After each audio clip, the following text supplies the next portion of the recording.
In a distant future era, where robots and artificial intelligence govern every aspect of human life, Earth had surpassed its environmental and technological limits. Natural resources had vanished, and ancient cities had been obliterated, replaced by towering advanced cities where the wealthy resided, while the poor lived in deep underground pits. The sky was filled only with the dark remnants of planets destroyed during cosmic wars. "Humanity has reached its limits," said Dr. Ewan Harris, a space scientist obsessed with finding a way out of the trap Earth had fallen into. He had spent decades developing theories on interplanetary travel and discovering portals that connected different worlds. He was certain that these portals were the only way humanity could find a new place to start over. But Ewan wasn't alone in his quest. He had a team of brilliant scientists specializing in various fields. Alexa Kerr, a brilliant energy engineer, Larry Jackson, an expert in quantum physics, and Kara Benson, a computer science and genetic engineering specialist. The team worked in a secret facility located deep in the mountains, protected by steel walls and complex security systems. They had begun developing an unconventional device, one aimed at opening a cosmic portal. This device, which they called the Crossing, was a massive metal ring surrounded by strange moving electrical wires when activated. The energy required for the device exceeded what traditional power stations could supply, so the team had begun using new technology to extract unlimited energy from black holes, massive clusters of matter that draw everything near them.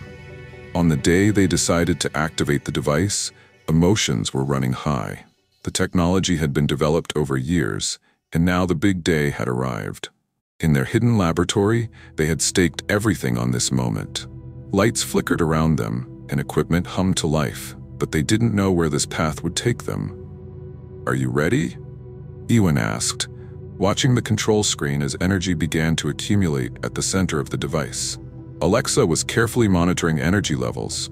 Larry was observing the quantum behavior of the device, and Kara was overseeing security systems. When the device powered up, the room filled with bright light and strong vibrations. Then suddenly, without warning, a rift appeared in the air in front of them. The rift flashed with vibrant colors, and a strange scent filled the air. No one on the team knew what was unfolding before them. "Is this it?" Larry whispered. "Is this the gateway to another world?" With courage, the team decided to take a bold step through the portal. As they passed through the rift, they felt as though they were slipping through time and space, as if they were traveling through undefined moments. When they finally stopped, they found themselves in an unfamiliar place, dark yet filled with life. They were in another world, one like nothing they'd seen before. The sky was unusual, filled with stars and planets orbiting in irregular paths, while the ground they stood on seemed to move as if it were a living entity. The creatures they saw were strange and incomprehensible, and everything around them trembled as though in a state of absolute stillness. The stones surrounding them moved of their own accord, and the trees growing from the ground seemed to breathe. There were strange lights in the sky, like signals racing across the horizon, flashing and disappearing rapidly. "This place," Ewan said, his voice trembling, "this is not just a world, it's a gateway to something greater." At that moment, a massive alien appeared before them, resembling a fusion of human and animal, with glowing blue eyes and metallic beams intertwined across its body. Its claws glinted in the darkness, and it wore a cloak of luminous energy. "Welcome to your new worlds," the alien said in a calm voice, though it carried an underlying threat. "You have chosen to cross into a world where time and space are not as you know them. There is no escape now."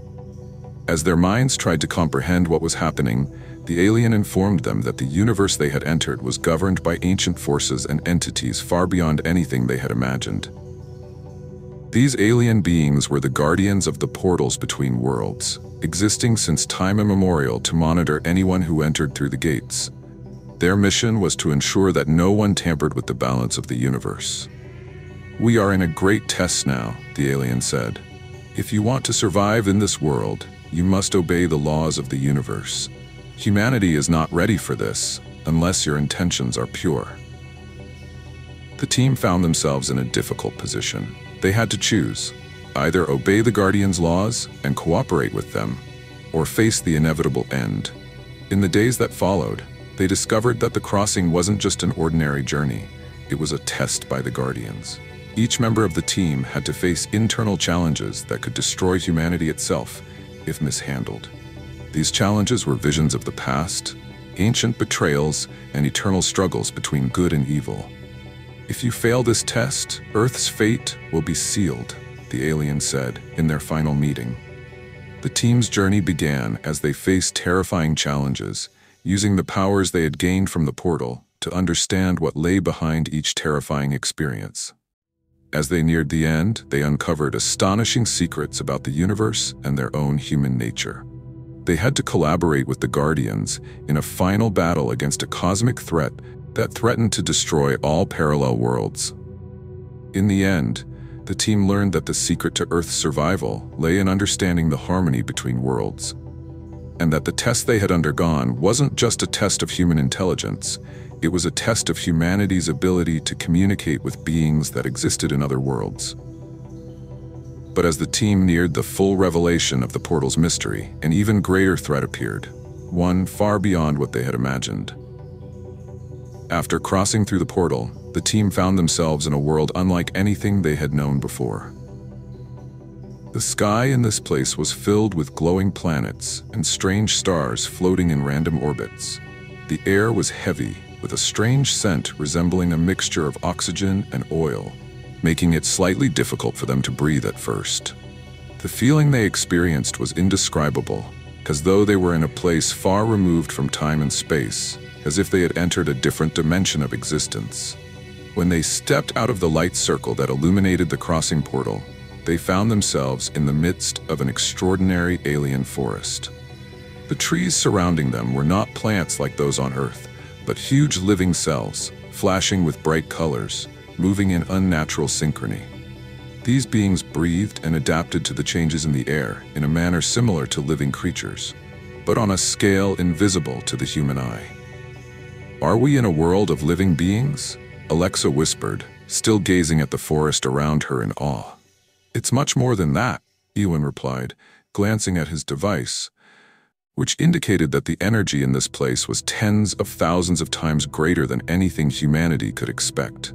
As they moved through the forest, strange lights continued to appear in the sky, like light ships descending from distant worlds. None of them knew whether these lights were signs of intelligent life or just a natural phenomenon in this unknown universe. They all realized they were not in an ordinary world.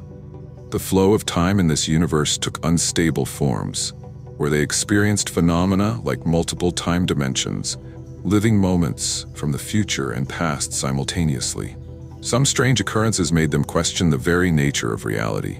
Some beings appeared and vanished before their eyes, as though mere mental hallucinations, while at other times, they found themselves standing in the same spot for hours, while time itself accelerated around them.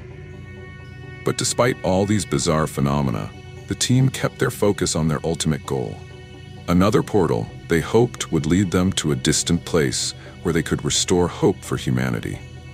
This portal was invisible, but they felt it was near, as though it were the central point around which the entire universe was gathering. "Let's find it," Larry said, raising his hand to point into the distance ahead of them. "We're here now, and we can't afford to waste time." But as they walked, they began encountering strange creatures watching them from among the trees, hiding in the shadows, moving swiftly. These creatures were small and elegant, with silver bodies covered in hard plates and glowing eyes that hid a strange intelligence. These beings didn't attack them but seemed to be testing them, examining them with their shining eyes as though searching for something specific. "Don't get too close to them," Ewan warned in a cautious tone. They seemed to be part of the test. But as they tried to move away from these creatures, they began hearing a strange sound emanating from the trees, almost like whispers. The sound resembled unintelligible words, but over time, they began distinguishing some of them. "Do you hear that?" Kara wondered, her eyes darting around nervously. "It sounds like they're speaking to us." The words gradually became clearer, as though they were ancient calls warning them not to proceed further. At that moment, a dark portal appeared before them, surrounded by purple stone walls. This portal was completely different from the one they had crossed through earlier. It was made of materials they'd never seen before, almost as if it represented a type of frozen energy, flashing with an invisible glow. "This is it," Ewan whispered, cautiously approaching. "This is the portal to salvation." But when they tried to open the portal, Larry remembered the warning from the alien they had met earlier about the laws of the universe. They had to pass another test, one that could alter the course of everything. The tests they would face now required them to choose between personal sacrifice or collective salvation. They had to confront internal struggles about the value of self versus the sacrifice for humanity. "Time is not on our side," Alexa said, watching the surroundings with caution. "We've started pushing against the laws of the universe." And then shadows began to form around them. These shadows were unlike anything they had seen before. They were dark and ominous, taking strange shapes that shifted before their eyes. At that moment, the realization dawned upon them. They had entered a realm of pure potential, where every choice, every thought could shape the future. The universe wasn't just a place of escape, it was a living force, testing them for what was yet to come. Now, with the tests ahead of them, the team would have to decide how to proceed in a universe that might be more hostile than they had ever